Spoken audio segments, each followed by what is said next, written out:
So hey everybody, my name is Chris Linquist. I'm sitting here with Jimmy Geisler, and he's the Director of Property Management for Astra Realty. And I'm excited because what we're going to talk to you today about is a lot of fun. He's going to tell you a little bit about his story about how he got into real estate investing, how we met. He's going to tell you a little bit about a mistake or two he might have made over the years, and he's going to talk to you about our core philosophy of partnership. So we are excited you're going to be here. So sit back, pop some popcorn, drink a drink. We're not going to be that long, but we just want to share with you who we are, what we do, and why it's important to us. So Jimmy, welcome. Thank you. So Jimmy, why don't you tell everybody how you got into real estate investing? And I think that's also kind of how we met too, right? It is. Yeah, why don't you just tell them? Well, so I graduated from UVA with a degree in anthropology and religious studies, which set me up to Yeah, that had a lot to do with real estate. not have Yeah, a very lucrative career. So I was working in restaurants, and I knew that owning property was a way to generate some wealth. And because there's no retirement plan at all in the restaurant business, I decided that getting a rental property was a way for me to have some kind of retirement. Okay, fantastic. And then that was kind of out east. It was. You moved to Kansas City. You start looking for a property, and I think you rang me up. I did, right. So I got settled here. My wife went to KU and kind of brought me to Lawrence to trick me to moving here, which worked pretty well. But when we got settled and we're starting to look for a rental property, a guy that I worked with, his dad had used you as a real estate agent, and so he connected the two of us. And here's what's fun. That was all the way back in 2014. I was looking that up. I think that's right. 2014. It's now 2025. It's a long time. Yeah, that is a long time. So you got one property, and then you got another property, and then you got another property. You are significantly over 3 properties right now. I don't know if you want to say how many you're at. Well, I have 100 doors. 100 doors, total. right? So 100 doors. So folks, when you're wondering, does the property manager that I'm interviewing, does Jimmy actually know what I'm looking at? I would think with 100 doors, you might have some experience. I do. Okay, fantastic. And what's really cool is you get to talk to owners every day. You get to talk to tenants every day. And you also are living this with you and your wife, and your kids are over there with you sometimes. So you get a unique perspective of what owners need out of a property, what tenants need out of a property, and then what our expectations are as a property manager. Is that fair to say? That's all true. Okay, fantastic. So with all of that kind of going in there, tell me what you think is the unexpected benefit of real estate investing that you didn't fully understand at first. Well, it wasn't too long ago I realized that I've generated a lot more wealth through appreciation than I have through any cash flow ever.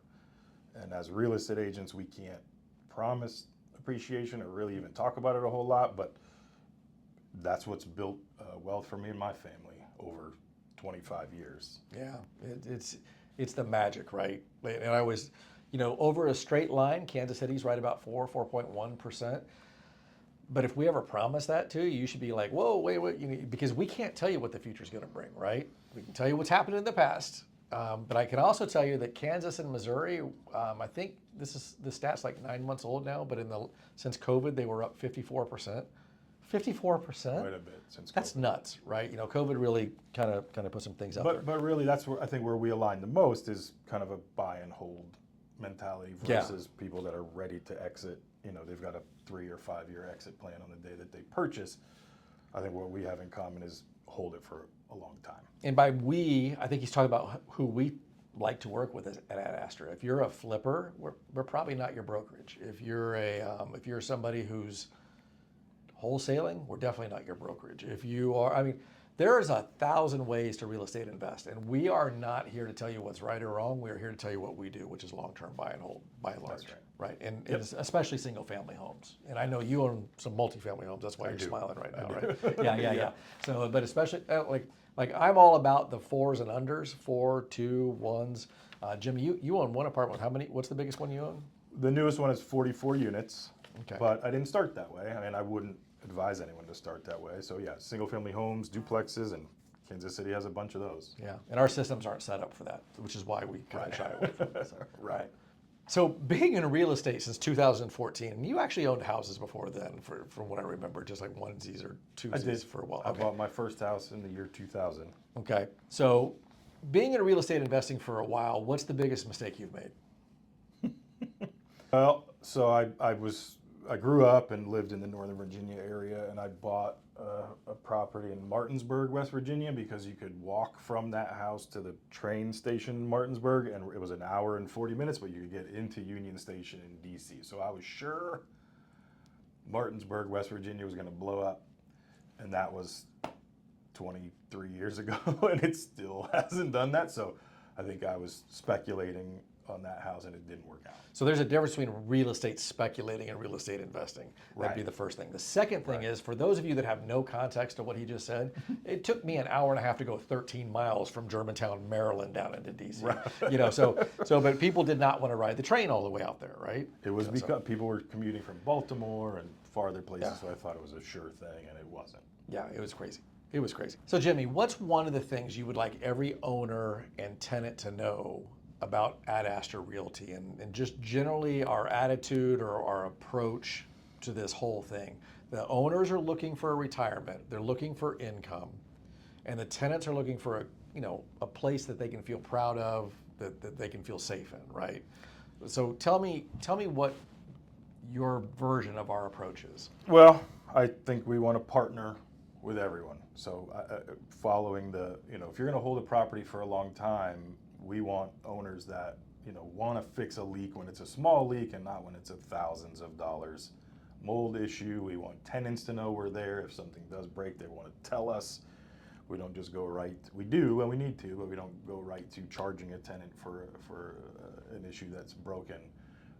We want to find out what it is and get it fixed, because we want to keep the property in asset condition. So partnering with our tenants, our owners, and our contractors too, kind of make everything smooth. Right, because and that's all in constant flux, right? I mean, correct. Especially with the vendors. Yep. Right. So I think the key word you're saying there is partnering. That's right. Because what I heard you say is, if you're going to be owning a house for 5-7 years, folks, we have houses that we're still managing that I sold back in 2009, 2010, 2011, and 12. And those are the same owners. And some of those owners don't even visit us anymore.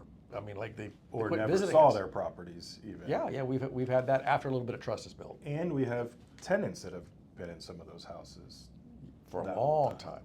Yeah. So we're trying to do things right. There are tenants that have known you longer than I have. Well, are we perfect? Okay, no. Property management is a tough business. So if you're watching this and you're thinking about, hey, I'm going to call these guys, and I'm in the Kansas City area because I'm unhappy with my property manager, first thing I want to do is really encourage you to pick up the phone and talk to that person and have a one-on-one conversation with them, because there might be circumstances that you're not aware of. Hey, listen, it could be that it's time to make a change, but start with who you're at and see if there's something going on. Because I know that there's been times when people have thought we weren't looking out for their best interest, but from an owner standpoint, I've many times over the years argued with owners, and I've had them say, I think you're working for the tenant. And I'm like, no. You're my client, the tenants are my customers. But what I'm trying to get you to see is, I think you're making a short-term decision based on $1, and I'm trying to help you make a long-term decision based on thousands of dollars. Right. Now, ultimately, who do we work for? The owners. We work for the owners, right?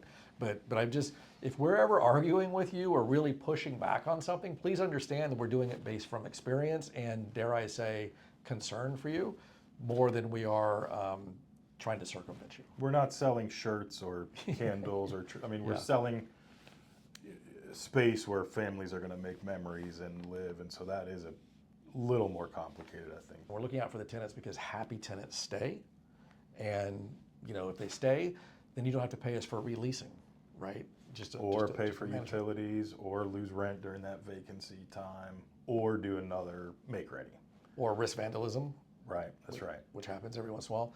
Are there any other thoughts you want to give to somebody out there watching that about you or Ad Astra or real estate investing in general? Well, I do think people get kind of tricked by maybe some high-flying returns on some advertisements, or by some real estate agents, certain players almost guaranteeing, 18 or 20% returns. Okay, so I muted out what you said there, but you might be able to guess it. Yeah, we're not going to name names, right? Because there's some great people on there too. There are. Yes, there are. But someone who's come to the impression that it's going to be super easy to invest in and then just watch cash come in. That's not how it's going to work. Yeah. Yeah. So I mean, this is a great, fantastic, get rich slow business. That's right. You know, Build wealth over time. Yeah. Time's your best friend. Feels a lot better than get rich quick. Yeah. Fantastic. And it plays out that way too. You have to do something small right and then do that over a long period of time. Fantastic.